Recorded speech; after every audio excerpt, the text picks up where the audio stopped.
siguiente programa es para todos.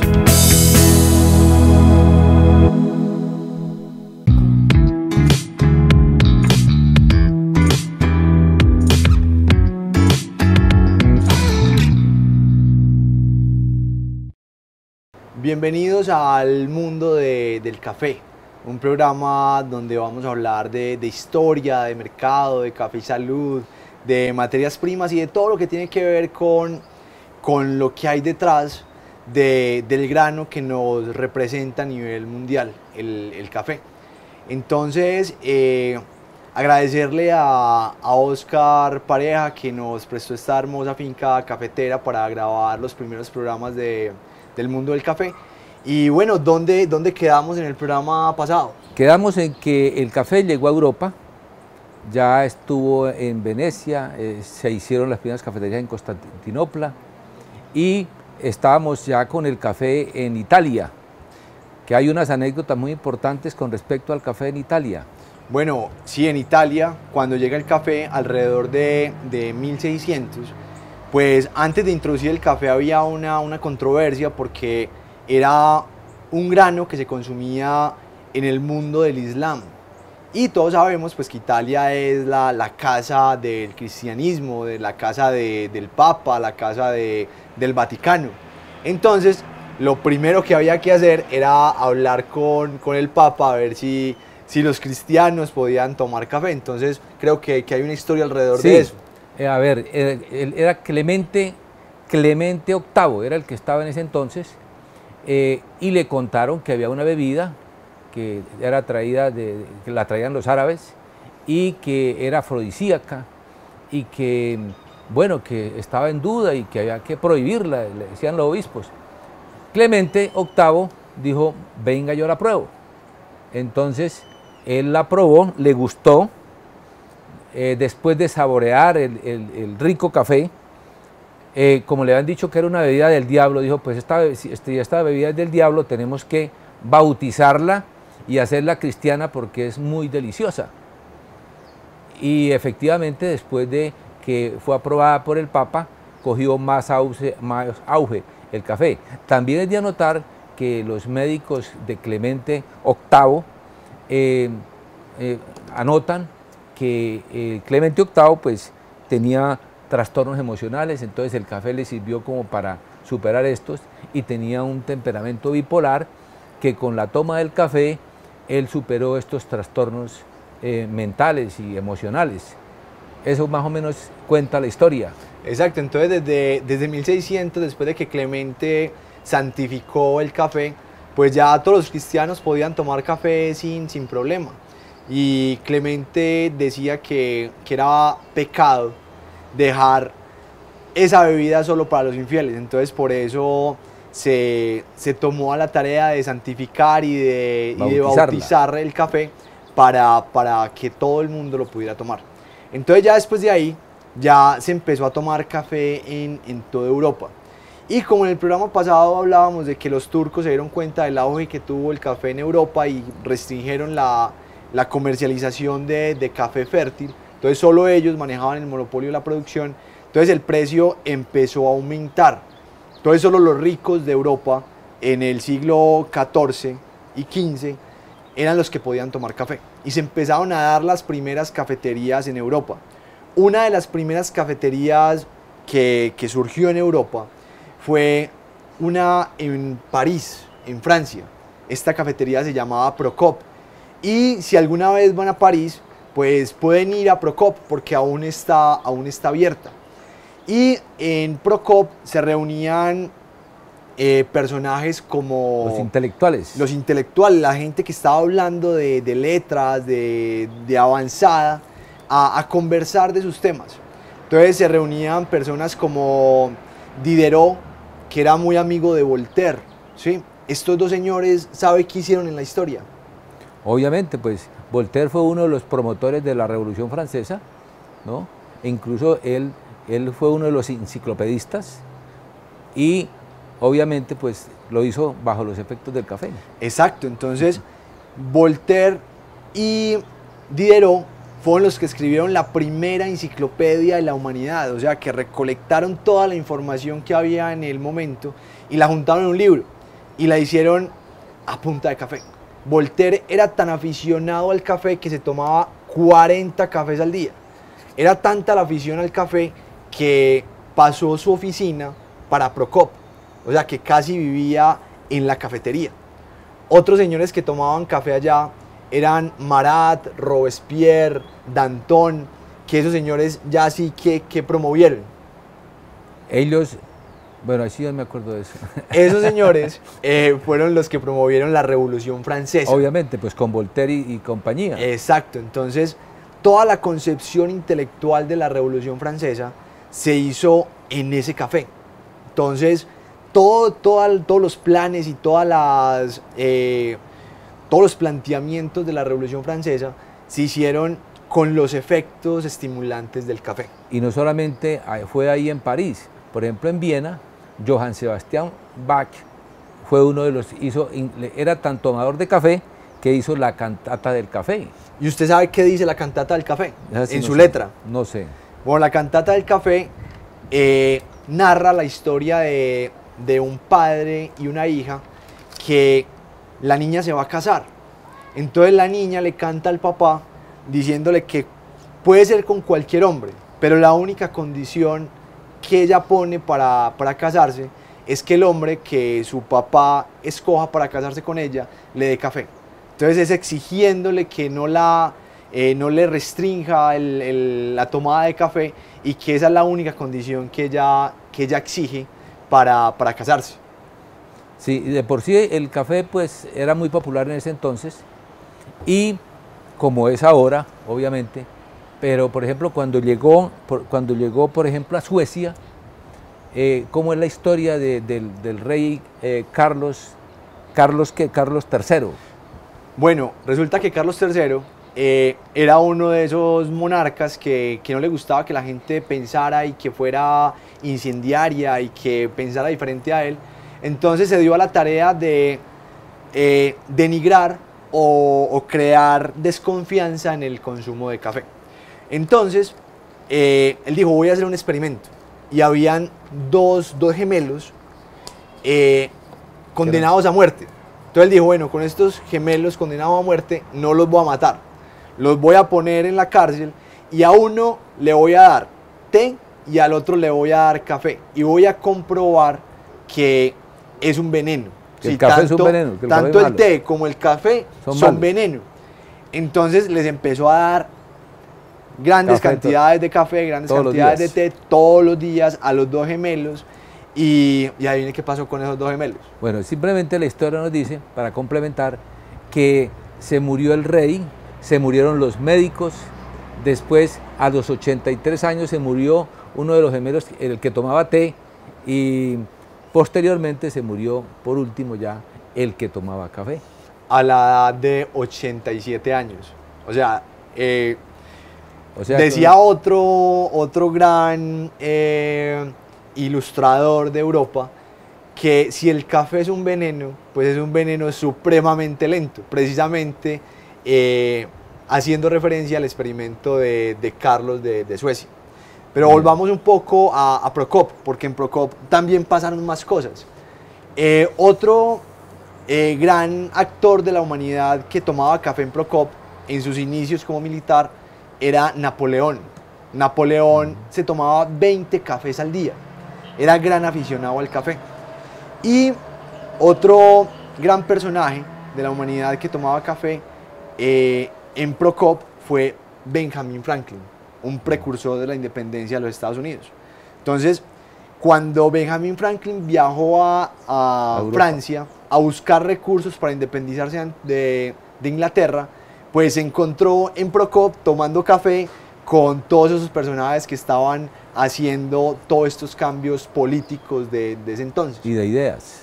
Entonces se arma un pool de personas. Sí, un aura muy intelectual y muy académico alrededor de tomar café. Entonces eso fue pasando, pero mientras tanto otros países también iban introduciéndose en la toma de café. Por ejemplo, Inglaterra. Inglaterra abre su primera cafetería en 1652. La abre en Oxford.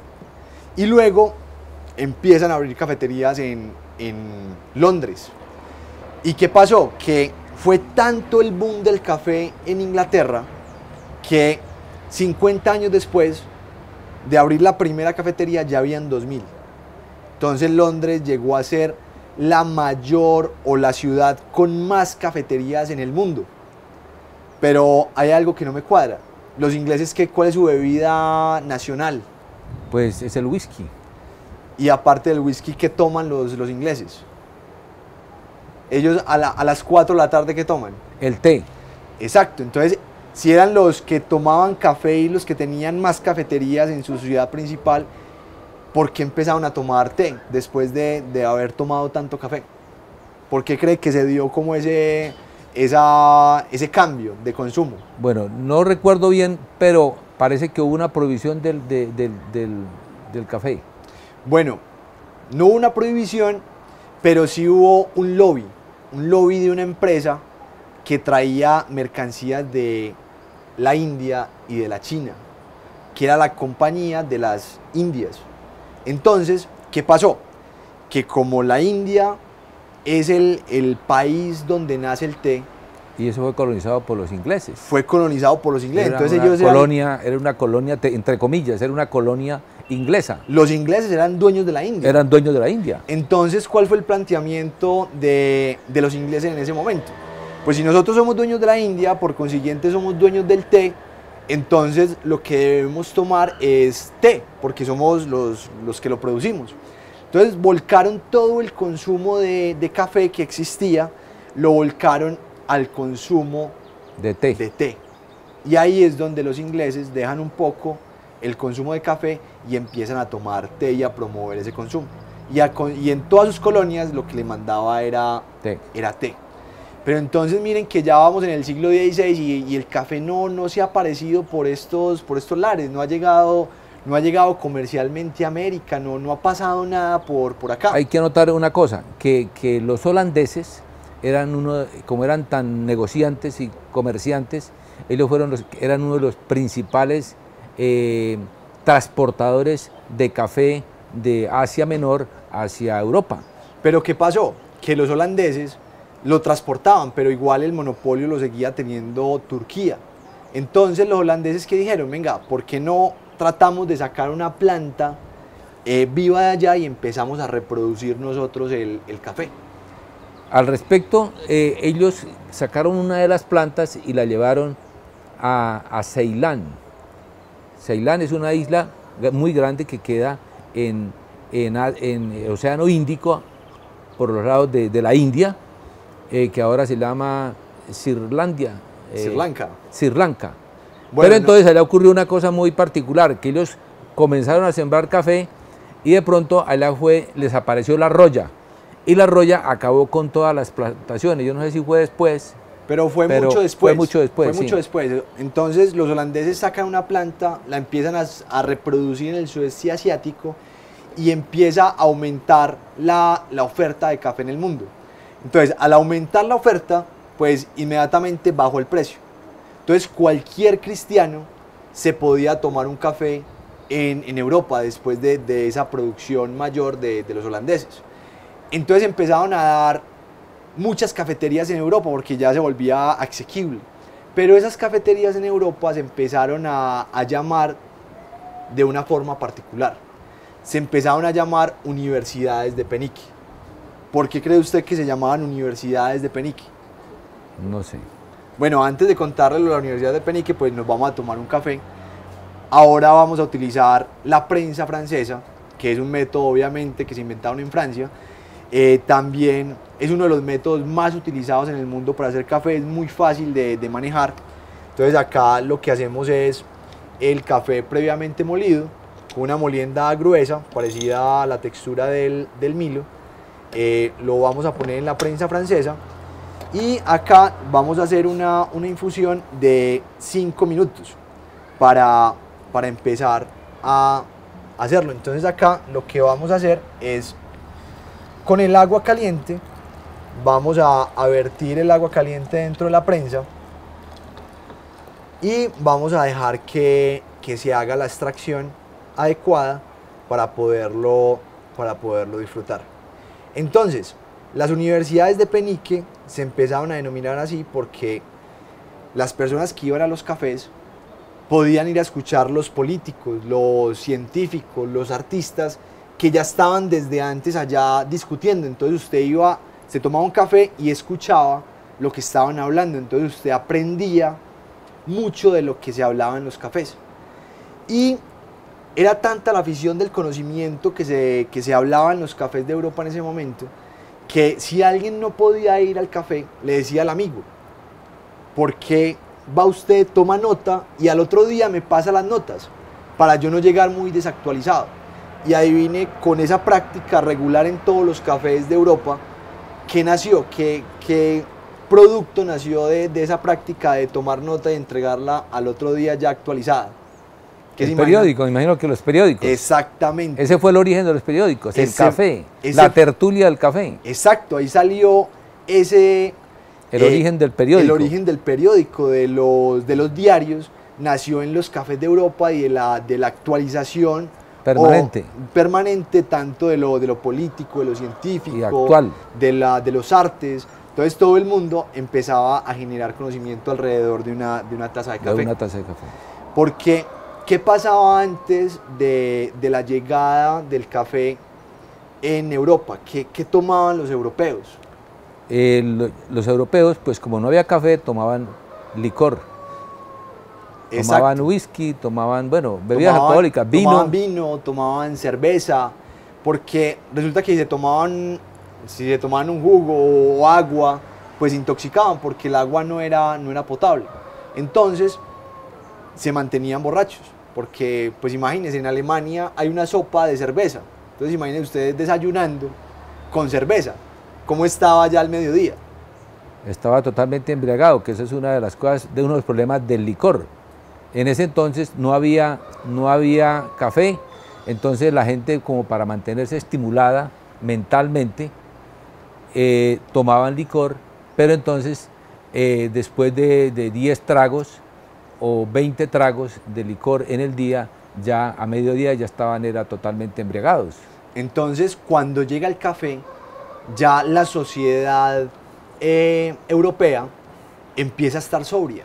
Y cuando uno está sobrio, y aparte de eso, estimulado por la acción de la cafeína, pues empieza a pensar y se empieza a preguntar cosas y empieza a generar conocimiento. Y empiezan, gracias a esa conceptualización y a esa sobriedad, se empiezan a dar las primeras grandes revoluciones en Europa. Entonces se empiezan a dar revoluciones como la francesa, se empiezan a dar revoluciones como la revolución industrial. Porque usted se imagina, en plena revolución industrial, en plena invención de la máquina de vapor, una persona medio borracha trabajando 12 horas al día con una máquina gigante. La cantidad de accidentes sería impresionante. Pero con el café no pasaba eso. La gente estaba despierta, estaba atenta y podía estimulada, vigorosa. Y podía estar pendiente de lo que estaba fuerza. haciendo. Entonces se dan esas grandes revoluciones alrededor de la estimulación del café. Entonces acá ya pasaron 5 minutos de la extracción del café. Ahora lo que vamos a hacer es bajar el filtro y nos vamos a tomar un café de Jardín Antioquia, sembrado en la vereda de la Arboleda, y vamos a brindar con café. Si estuviéramos tomando aguardiente ya estaríamos borrachos. Entonces, salud, y nos vemos en el próximo programa del mundo del café. También la invitación para los que no nos pudieron ver en el canal de AUPAN, que nos vean en el canal de YouTube de Café La Vibe o en el canal de YouTube de AUPAN, y nos siguen en las redes sociales para que sigan aprendiendo del café. Salud. Muchas gracias.